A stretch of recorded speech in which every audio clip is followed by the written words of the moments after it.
Welcome back, everybody, to Waadaplaya Concussion Sub Retired Out series, which Ishan Kishan should have retired out, is what Vishak says. Is he the player of the match, Sanjay? Congratulations, by the way. You have officially put Mumbai off the points table completely this year. Hi, Sumit. So, first of all, yeah, really happy for Lucknow Super Giants. I think this was their performance of the season so far because this is the first time that they were in the situation where they should have lost the game, in my opinion, considering they only got 168 odd runs and some really diabolical batting by Mumbai Indians. I cannot imagine or cannot believe from 7 overs, almost 50 runs for no wicket, and then completely losing the way of and then losing by 36 odd runs, which is amazing for Lucknow. But yeah, that mathematical chance which Mumbai had is also gone now. So 8 losses in a row at the 1K day, it'll be very disappointing for them. And Vishak, welcome. And I saw on our WhatsApp group you wanted Mumbai to win for three reasons, I think. Two of them you already outlined. Sachin Tendulkar birthday, RCB staying on top four, and your second best team is Definitely. not in contention. Yeah, second, first two, actually, the first two are the main reasons. Sachin Tendulkar being my idol. On his birthday, at least wanted Mumbai to win so that at least it could be a kind of a gift for him. And the second reason is RCB. Definitely wanted RCB in the top four. Now that LSG has won, RCB has slipped to fifth position in the table. So that was the two primary reasons. Yeah, Mumbai Indians is my second favorite always because of Sachin. That the reason is because of Sachin again. So Excellent. so yeah, And it does. But mainly, like I wanted RCB to stay in the top four, so it's okay. It's just like RCB have their fate in their own hands. It's not like we are depending on other teams yet. So we can still win game. We have 6 games, and we just have to win three. So to qualify. excellent. Just as a recap, like Sanjay mentioned, Lucknow Super Giants batted first, 168 for six. Outstanding century by KL Rahul. Again, we will spend some time on it. 8.4 runs required for Mumbai. And then Lucknow Super Giants ended up winning by 36 runs. They only managed to score 132 out of the 20 overs. Speaking of KL Rahul, Sanjay, he now becomes the second highest scorer in IPL 2022 with an average of 147, two centuries, 150, and a strike rate of 147. Question for you. I saw a completely different reaction when Josh Butler scored a century a couple of days ago versus today KL Rahul, though both of them seem like similar ones. Why is that? Josh Butler is the greatest T20 player, whereas KL Rahul is not. I think KL Rahul, scores centuries or scores lots of runs in IPLs for fun. Obviously, he scored the century against the previous encounter against Mumbai at the Brabon. I think this was a much better innings considering he scored 103 of 168. Pretty much the rest of the batting did not do much in 10 overs. He pretty much scored 100. But yeah, I think it's probably because he didn't get enough out of the other guys because he was the only one who went at 166 strike rate. Everyone else was going at 100 strike rate or even less. Dekog, Manish Pandey, and then Stoinis and Krunal Pandya, Deepak Huda, everyone couldn't necessarily, get those quick runs to maybe propel them to 190 or which would have been, much easier total to defend. But yeah, I think that just shows that he's got much more invest much more investment in the team as such. Josh Butler, maybe because he's just playing as a batter, not a captain. Rahul has got that at the back of the mind that even though he's got 100, maybe they've not got enough. So maybe that's the reason for the reaction. And Vishak, KL Rahul is about 140 runs away from Josh Butler. Josh Butler sailing pretty purple, orange cap with 491 runs. Do you think KL Rahul has a chance to go past him this year, or is Butler going to run away with the orange If cap? Butler has a bad patch in next 2 or 3 games and Rahul continues his purple patch, yes, otherwise looks difficult. 140 runs is a little too much at this point of time. Uh, yeah, but if because the way Butler is batting, I think he has scored two centuries back to back. I think in 2 matches, and yeah, I think the way he's batting, I think he's peaked too early. That's what I would say. maybe if we may have a bad patch later in the season. If that happens and Rahul kinds of continues his form, definitely yes, but it's going to be difficult otherwise. Got it. And Sanjay, I know you are pretty thrilled with Lucknow's victory, but what is going wrong with Mumbai? Is it they retained the playing 11, which was expected because they didn't want to be harsh in chopping and changing. Sachin's birthday, the great Sachin Tendulkar, and like Vishak mentioned, messages are coming in that it's disappointing not on his birthday and on home ground, Mumbai losing the game. What can Mumbai do from here? I think from here on, I think they pretty much swap the entire 11 if they want to, and get everyone else to play, because there's zero chance for them to qualify. So the rest of the season they can almost play like, okay, who's the one who can potentially help us in the next season. But the reasons for their failure are multifold, and which is why it surprises me that they did not make any changes today. Because for the first 5 games they were making changes after changes, having two foreign players, it's almost being a bit overconfident that they'll be able to get through in their own style, even if they lose 4 or 5 games at the top. I think the biggest problem, easily, after that brilliant start which Ishan Kishan had in the first 2 games, has been Ishan Kishan, but also the foreign bowling combination. They've not been able to, get enough. They've had Timal Mills, they've had Daniel Sams, Riley Meredith, pretty much been a revolving door. They've had Jaydev Unadkat pretty much trying to do the death over job. Tim David was tried for a couple of games, never they look back. But yeah, there's so many problems they've had this season, and Bumrah without the help of a decent bowler like a Trent Bolt or someone at the other end is not as lethal as he would have been in previous seasons. So yeah, I think there's so many problems. This was an ideal game for them to win at their home, chasing, not a big target, decent start, and then they completely lose it from there on. So full credit to Lucknow, but yeah, I think this was a pretty bad game from Mumbai. I think this is their worst loss. Yeah, absolutely. And Vishak, you had mentioned that in our WhatsApp group as well. If you look at Lucknow Super Giants, I know everything looks hunky dory because they got crucial 2 points. But in a score of 168, KL Rahul 103 of 62 delivery, and rest of the team in 58 deliveries. I think it's a runner ball. Is that a cause of concern for them as the business end of the tournament is starting? Definitely yes, because I think I even at the start of before this tournament at the start itself during the preview I had mentioned, besides their opening combination, their middle order looks weak. Like the likes of Kunal Pandya, the likes of Deepak Huda, all these guys, they are not those big hitters who give you those momentum. Maybe they can give. They are not someone who can win you a lot of games, and they are holding up. Today, Stoinis came in at 4, but they are holding him up like for too late. So their middle order definitely is a concern. So if Rahul fail, it will be interesting to see if Rahul and Quinton de Kock. So far in all the games for them, right, whichever they have won, either Rahul or Quinton de Kock has batted long. So that has been their main thing. If both of them fail together, it will be interesting to see how their middle order copes.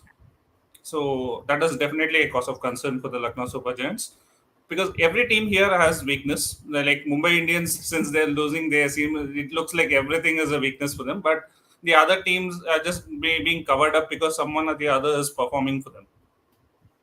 And Yeah. Sanjay, sun is shining brightly on your Lucknow Super Giants jersey in UK. Question which I'll combination of what Ravi is asking. Pollard's form also is contributing factor. But how worried were you when Pollard was there? And if you guys were able to contain Pollard and make him 100 strike rate, chasing, I think bowling. yeah, two things you have to remember is Avesh Khan, our main bowler, was not playing today. So that performance by Chamira, going for 14 runs in 4 overs, that is as good a performance as you will see in the IPL. And then Mohsin Khan going for 11 runs in his first over, and then coming back and ending up bowling 4 overs for 27 runs, 16 runs in the next 3 overs. I think absolutely crucial. I was worried because we've seen what happened when Roman Powell was hitting those sixes when 36 runs was required. So I was only celebrating when they needed 37 runs of the 40 runs of the last over. But yeah, I mean, Pollard's form has been a problem. I mean, all the players they've retained, even Rohit's form is a concern for them. Ishan's form is a concern. Pollard's form, 3 of the 4 players who have been retained, and Bumrah's not as effective, although he bowl really well. He's not picking up wickets. He's coming into bowl after fifth or sixth over, which is again a strange tactic from my perspective. They have picked up a young spinner, young finger spinner in Shokeen. They've not backed their leg spinner enough, I think. So I think lots of chopping and changing, and yeah, I mean, I think they are in a complete mess. I think Rohit Sharma needs a break. Pollard needs a break. Just get some fresh legs in and just forget the 8 matches and start it like a half season IPL or something. And Vishak Ravi makes a good point. If Dhoni would have played this, it would have been a test innings, and Pollard played it. Nobody blinks an eye. So is that merit? It was up. No, it's not like that. He actually Pollard played a very shambolic innings today. But another thing which we need to see is he batted for almost 10 overs, but still batted only 18 balls. He did not get enough strike as well. But in the 18 balls he batted, he could have at least. He should strike. He is someone who is a big hitter who is expected to strike at around 150, 180. It was definitely a bad innings. It's not like it, we are not covering it up here. It is definitely a bad innings. It was. It doesn't look in good form. And I think they can even now that the season is over. I think they should look beyond Pollard now because he's retired from international cricket. Not sure how much he'll be playing. He's just going to be a franchise player going forward. So maybe they should look at someone like drop Pollard. There's nothing they're going to gain now. Drop Pollard, try to get Tim David and see what he can do. Or maybe like the next season, if both of them don't perform, release them and get some fresh player in the auction. So maybe they just have to try out like what is best for this next season right now. So they just have to look forward to the future right now and just yeah, it is no like Pollard has been a match winner for them, no denying that. But I think they should look beyond him. He's 35 maximum. He'll play if he is in good form. He'll play 2 more seasons at the max. And I think just to So add the critical piece which they are missing is the Pandya brothers.